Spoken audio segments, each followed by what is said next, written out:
Apa aja yang harus kita pertimbangkan ketika kita memilih Travelmed? Sebelum videonya dilanjut, jangan lupa di subscribe dan aktifkan notification loncengnya. Thank you.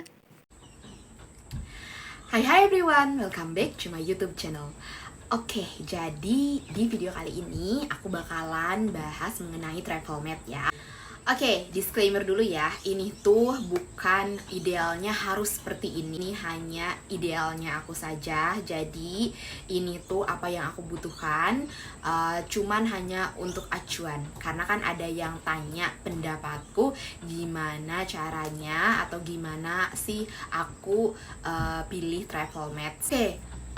Di sini aku juga pengen memperjelas lagi, aku tidak memilih-milih orang. Jadi aku berteman sama siapapun itu kayak gitu.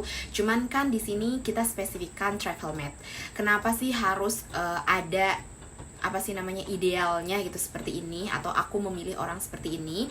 Karena memang aku udah observasi sendiri bahwa ketika kita living abroad, kita tuh pengen ada ketenangan. Terus lagi Travelmed itu otomatis orang yang akan satu kamar sama kita, melakukan banyak kegiatan bareng sama kita, dan kita intinya nggak ingin ditoksikin dong, dan juga ingin yang frekuensi kayak gitu kan, biar nggak terlalu banyak cekcoknya. Cekcok mungkin pasti ada, kita dengan orang lain itu nggak akan selalu mulus satu frekuensi atau sama gitu kan, pasti ada cekcoknya. Nah, karena untuk meminimalisir hal-hal yang toksik tadi, biar kita nggak terlalu drain, biar kita nggak ada pertengkaran yang lebih besar kayak gitu, aku makanya memiliki ciri-ciri atau aku diriku sendiri, oh aku harus seperti ini ya ke orang lain, dan aku ingin orang lain pun sama gitu kan, kayak gitu, memiliki ciri-ciri yang seperti itu, biar bisa satu frekuensi kayak gitu, biar skufu. Kalau misalkan skufu satu frekuensi, otomatis kan bisa diminimalisir cekcoknya kayak gitu kan, banyak kesamaan, kita bisa lebih lama dan gak saling ngetoksikin satu sama lain. Maka dari itu aku udah observasi, dan ini keenam hal ini yang memang menjadi acuan utama kalau misalkan aku pilih Travelmed. Untuk yang pertama yaitu kamu boleh perfeksionis tapi tidak boleh idealis. Aku selalu bilang seperti itu ke Travelmedku. Kenapa? Sebenarnya bukan tidak boleh idealis. Kalau idealis untuk diri sendiri nggak apa-apa. Aku bilang silahkan idealis, tapi idealis kamu untuk diri kamu sendiri. Kamu tidak bisa idealis kamu itu kamu nggak bisa terapkan ke orang lain kayak gitu, karena ideal kita masing-masing itu beda. Kita misalkan memiliki tipe atau kriteria terhadap sesuatu kan pasti beda ya, nggak akan sama kayak gitu. Dan kamu jangan memaksakan diri orang lain itu harus seperti kamu, punya nilai-nilai atau apapun itu harus sama seperti kamu, nggak bisa kayak gitu. Oh, perfeksionis, it's okay. Aku sangat senang, maksudnya aku terima dengan orang yang perfeksionis kayak gitu. Semua misalkan by aturan, terus lagi semua SOP, karena aku pun emang terkadang agak SOP. Kenapa? Karena dengan SOP kita meminimalisir kegagalan atau meminimalisir banyak hal kayak gitu. Jadi kalau misalkan orang yang memang harus step by stepnya itu gunakan rules, it's okay ya kayak gitu. Tapi memang tergantung situasi juga, kondisional aja sebenarnya. Oke, yang kedua sekarang yaitu open minded. Nah, aku seneng banget sama orang yang open-minded ini. Jadi mereka mau menerima masukan dari orang lain. Aku lebih senang kayak gini loh. Misalkan orangnya itu, let's say kayak dia itu nggak tahu terhadap sesuatu, tapi dia ingin atau mau merubahnya atau mau belajar. Aku menerima hal itu. Kalau misalkan orang tersebut nggak tahu dan mau belajar kayak gitu, dibanding dengan orang yang kayak batu banget, atau misalkan dia itu nggak mau belajar sama sekali kayak gitu. Jadi kayak kekeh banget bahwa yang dia itu textbook gitu, pokoknya gue taunya kayak gini, jadi harus kayak gini gitu kan, kayak gitu. Dan aku sama sekali nggak bisa menerima orang kayak gitu. Aku suka sama orang open minded. Misalkan apapun, misalkan kayak ada saran atau apapun itu, mereka terima dulu, nggak langsung sanggah kayak gitu. Nanti misalkan mereka mau lakukan atau enggak, terserah sama mereka sendiri. Kalau misalkan emang setidaknya mereka itu terbuka pikirannya bahwa harus menghargai pendapat orang lain, ataupun misalkan kalau misalkan mereka kayak ngerasa, oh aku memang belum tahu hal ini dan aku mau mempelajarinya, it's okay. Aku lebih senang sama orang yang open minded dibandingkan orang yang kayak baru aja kasih saran tapi udah mental. Aku nggak bisa sama orang seperti itu sama sekali. Selama hal-hal yang misalkan dilihat atau dilakukan orang lain itu nggak bertentangan, aku harapannya dia, misalnya kita bisa lebih open minded kayak gitu. Aku sendiri juga menyikapinya seperti itu. Aku lebih open minded. Ya nanti kita terima atau enggak itu balik lagi ke kita. Itu hak prerogatifnya kita untuk misalkan doing the same thing, atau misalkan kita just know aja. Sekarang ke yang ketiga. Yang ketiga yaitu inisiatif. Jadi bener ya, ketika misalkan kita living abroad terus lagi bareng travelmate kita yang memang kita baru, orang baru gitu kan, yang datang ke lingkungan baru juga, kita harus sama-sama saling inisiatif kayak gitu. Karena banyak hal yang menjadi pertengkaran, banyak cekcok gara-gara memang gak inisiatif ini. Let's say kayak misalkan salah satu dari kita jemur baju ya, terus lagi misalkan kita ada di rumah, kalau misalkan mau hujan ya kita bantulah angkatin bajunya, seperti itu loh. Selain itu juga misalkan inisiatifnya dari perihal nyari pekerjaan, misalkan yang satu boleh nyari pekerjaan, yang satunya nyari akomodasi, atau yang satunya nyari transportasi. Karena kan memang hal tersebut itu akan menjadi akan menjadi pertengkaran juga ketika salah satu aja yang melakukan hal tersebut. Jangan hanya berpangku tangan sama satu orang aja kayak gitu, karena gak mudah loh untuk mencari kayak akomodasi, gak mudah loh untuk berkomunikasi dengan orang kayak gitu. Ini intinya kita harus inisiatif. Kayak misalkan kalaupun misalkan kayak gak tahu dari mana, tanyakan misalkan kayak gitu. Jadi diskusikan dulu satu sama lain itu pengennya apa gitu kan. Terus lagi kalau misalkan kayak kita mau ke kota ini nih, jadi kita harus cari pekerjaan di daerah ini. Kamu nyari akomodasinya, aku nyari pekerjaannya. Let's say misalkan contohnya seperti itu. Jadi kayak saling lah ya kayak gitu, biar terbagi, biar nantinya nggak ada perkataan iya apa-apa aku terus kayak gitu. Jadi inisiatif. Oke, sekarang yang keempat adalah common sense.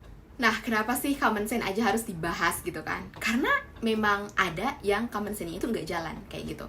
Sedangkan kan gini, apakah menutup pintu itu harus dikasih tahu? Misalnya let's say kita mau keluar, mau pergi, apakah kita harus kasih tahu? Nanti kalau kamu keluar, kamu pergi, tutup pintunya? Nggak kayak gitu kan? Itu kan udah otomatis dari semenjak kita kecil. Kemanapun kita pergi, kita harus menutup pintu rumah atau mengunci pintu rumah. Itu kan udah kayak terbentuk gitu dari kecil gitu kan. Itu kan common sense kan, kayak gitu. Jadi kayak masa harus dikasih tahu? Nah, banyak case di sini itu orang-orang Indo yang nggak menutup pintu rumah atau menutup pintu gerbang kayak gitu ketika keluar. Banyak hal itu terjadi sehingga banyak sekali kejadian bahwa landlord, atau di sini tuh kan kebanyakan orang Australia punya anjing ya, mereka itu kehilangan anjingnya lah. Terus lagi ya kehilangan anjing itu kan di sini anjing itu udah kayak keluarga, ada pajaknya. Terus lagi mereka juga bayar tiap bulan atau tiap tahun, aku nggak tahu. Cuman di sini kalau misalkan hilang juga ditemukan orang-orang minta dendanya, minta duitnya gede lah kayak gitu. Jadi nggak main-main teman-teman. Makanya kenapa aku headline kayak gitu, common sense salah satu hal yang memang kayak aku pertimbangkan dari travelmate-ku karena membahayakan juga. Yang kelima adalah toleransi. Nah, kalau misalkan kita ya mau hidup tentram sama orang, kita harus benar-benar bisa bertoleransi.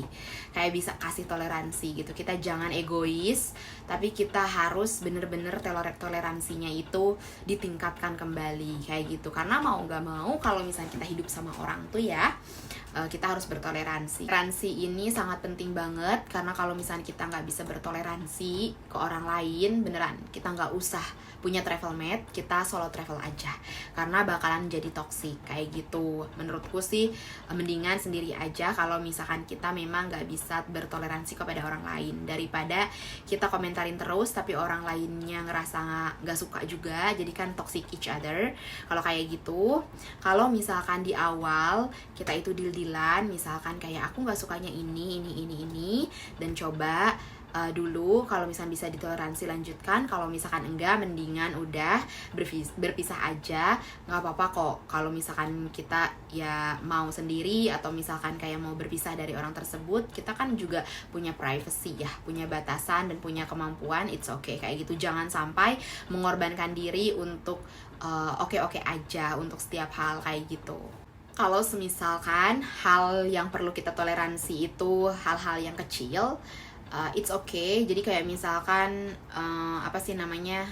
nggak terlalu bermasalah besar terhadap apapun, ya toleransi aja, nggak apa-apa kayak gitu.